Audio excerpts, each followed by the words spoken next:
আমি প্রথমে আসব প্রাক্তন বিচারক শুভঙ্কর ভট্টাচার্যের কাছে। শুভঙ্করবাবু, এই আলোচনা সভায় উপস্থিত যারা আছেন তাদের মধ্যে একমাত্র আপনি বিচারকের আসনে বসেছেন। আপনি কি মনে করেন ব্যক্তিগতভাবে যে সঞ্জয় রায়ের অপরাধ বিরলের মধ্যে বিরলতম নয়? আসলে সঞ্জয়ের এই ঘটনাটা নিয়ে এত রকম কথা হয়েছে, আমার তো সবচেয়ে প্রথম একটা জিনিস ভীষণ খটকা লেগেছিল যে অদ্ভুতভাবে এইরকম একটা ঘটনা ঘটার পর কি করে যেন একটা লোককে কোথাও ধরে ফেললো, সেই লোকটা একটা এরকম হিনিয়াস ক্রাইম করে এখানে থেকে গেল, সবার মধ্যে থেকে গেল, কাজ করতে আরম্ভ করলো, যেন কিছুই হয়নি, তার কোনো ভয়ও নেই, ডরও নেই, কিছুই নেই। তারপর তাকে পুলিশ ধরলো এবং ধরে নিয়ে তারপরেই সঙ্গে সঙ্গেই সেদিনই তার কাছ থেকে ওইটা নিয়ে নিল, তার ফোনটা নিয়ে নিল এবং নিয়ে তারপরে সেটাকে নিয়ে পাঠিয়ে দিল এক জায়গায়, টালা পিএসে, মাইকটা সামনে। টালা পিএসে পাঠিয়ে দিল। পাঠিয়ে দেওয়ার পরে তার পরের দিন তার সেই ফোনটা সিজ করা হলো।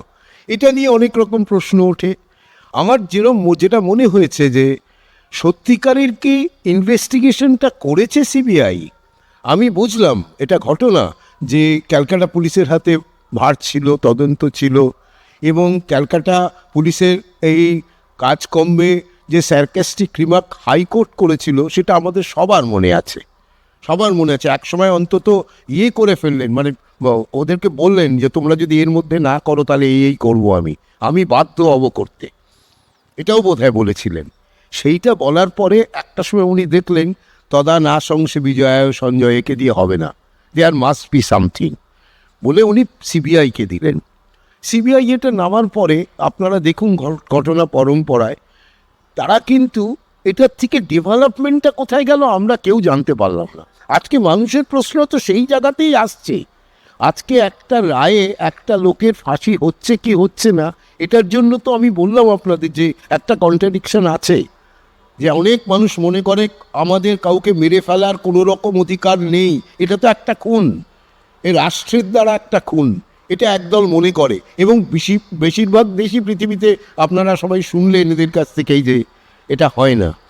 তারপরে এই ঘটনাটাকে যেরমভাবে সাজানো হয়েছে, যারা এই জাজমেন্টটা পড়েছেন তারা কি এটা ফিল করেননি যে অনেক অনেক জায়গায় অনেক ল্যাকুনে, যেগুলো আমি বলবো না বিকজ আমার এটা জুডিশিয়াল ইয়েতে আটকাবে, কিছু ল্যাকুনা আসছে যে সেই জায়গাটা অনেক ডেভেলপ করা যেত, সেটাকে সিবিআই করেছে।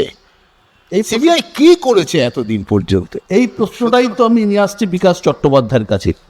বিচারক তার রায় লিখেছেন সিবিআই গত 5 মাসে বিরাট কিছু খুঁজে বার করতে পেরেছে, এমনটা নয়। এটাকে আপনি কিভাবে দেখছেন? এই ধরনের তদন্তের ক্ষেত্রে এটাই কি নর্মাল?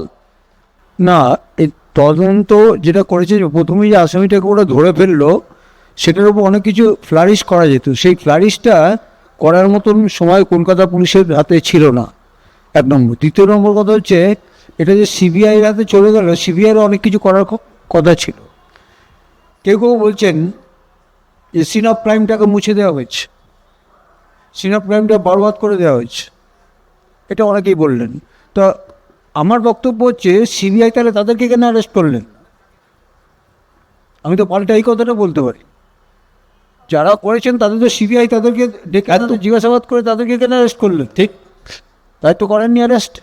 তাহলে সেই প্রশ্ন এইখানে আসেই না। তদন্ত একরকমভাবে চলে।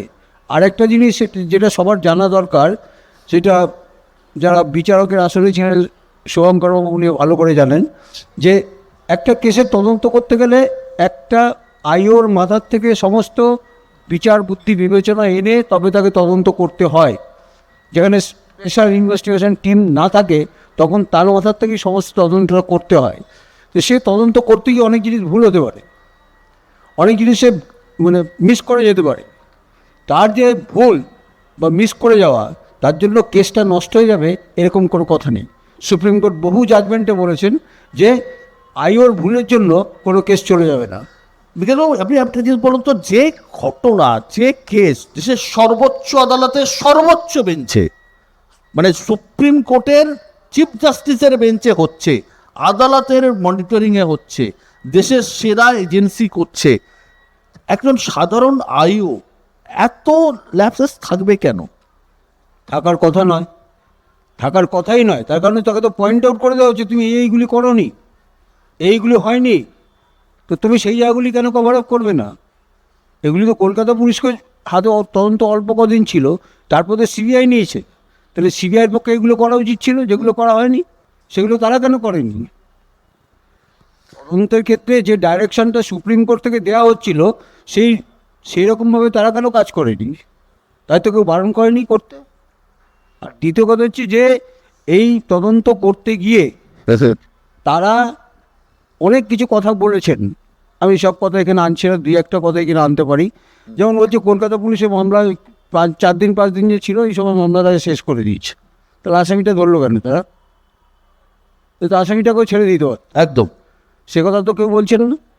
তাহলে সমস্ত তদন্তের যে সাক্ষী প্রমাণ সমস্ত তারা শেষ করে দিয়েছে। কলকাতা পুলিশের তদন্তের রেট, কনভিকশন রেট আর সিবিআই কনভিকশন রেটটা একটু দেখুন, পর্যালোচনা করুন, কাদেরটা বেশি একটু দেখুন। আমি কলকাতা পুলিশে কাজ করেছি বা হোমিসাইডে কাজ করেছি বলে আমি আমারটার দিকে টানছি তা কিন্তু নয়। আপনারা দয়া করে কনভিকশন রেটটা দেখুন, তাহলেই বুঝতে পারবেন যে সিবিআই কিন্তু অতিমানব নয়। আমি ডক্টর সৌরভের কাছে আসবো, সৌরভ রায়ের কাছে। যে সৌরভ, যে এই যে হলো, যে ফাঁসি হলো না, কেন হলো না তোমাদের কি মনে হচ্ছে? দেখুন, ফাঁসি হলো না, এখানে এই বিষয়টা প্রথমে যেটা আমি স্পষ্ট করতে চাইবো যে ফাঁসি, অনেকেই এখানে বললেন যে ফাঁসি তারা নৈতিকভাবে সমর্থন করেন বা করেন না, সেটা একটা বড় প্রশ্ন হিসেবে দেখা গেল এই বিতর্কে। আমি যেটা ক্লিয়ার করতে চাইবো যে ফাঁসিকে কে ব্যক্তিগতভাবে নৈতিকভাবে সমর্থন করতে বা চান না সেটা অন্য জায়গায়, কিন্তু যে সিস্টেমটা রয়েছে সেই সিস্টেমে একটা এক্সট্রিম অপরাধের শাস্তি হিসেবে ফাঁসিকে মেনে নেওয়া হয়। সেই জায়গাটা পেলাম না বলে কিন্তু আজকে আমরা এবং রাজ্যের মানুষরা তারা সবাই বিরক্ত এবং তারা সবাই ক্ষুব্ধ। সেখানে দাঁড়িয়ে বারবার যে কথাটা এই আলোচনার মধ্যে থেকে উঠে আসছে যে একজন বিচারক সেই ব্যবস্থার মধ্যে থেকেই তিনি রায় দিতে বাধ্য হন যে অস্ত্রগুলো তার হাতে তুলে দেওয়া হয়েছে। সেখানে দাঁড়িয়ে সিবিআই এবং কলকাতা পুলিশ তারা যে কাজগুলো করেছেন, সত্যি কথাই তো, সিবিআই আমাদের দেশের সর্বোচ্চ ইনভেস্টিগেটিং অফিসার, কলকাতা পুলিশকে আমরা একসময় প্রাচ্যে স্কটল্যান্ড ইয়ার্ড বলে জানতাম। তাহলে কি আমরা বিশ্বাস করে নেব যে এত সেন্সিটিভ একটা কেসে তাদের কারোর এফিসিয়েন্সি কাজ করছে না, তারা সবাই একসঙ্গে ইনএফিসিয়েন্ট হয়ে গেলেন, অথবা তারা সবাই সুপ্রিম কোর্ট, হাইকোর্ট এদের সবার মহামান্য বিচারপতিদের ডিরেক্ট যে নির্দেশ সেগুলোকে ফলো করতে পারছেন না?